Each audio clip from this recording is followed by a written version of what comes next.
काळा दिवस करण्यात आलाय। महाराष्ट्र एकीकरण समितीने कर्नाटक सरकारचा निषेध केलाय। धर्मवीर छत्रपती संभाजी महाराज उद्यानापासून निषेध फेरी निघाली। काळे कपडे परिधान करून काळ्या फिती बांधत हा निषेध व्यक्त करण्यात आला। परवानगी नसतानाही ही निषेध फेरी काढण्यात आली।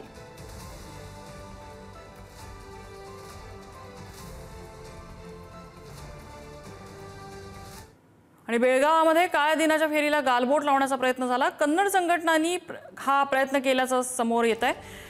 पोलिसांनी 20हून अधिक कन्नड कार्यकर्त्यांना अटक केलेली आहे।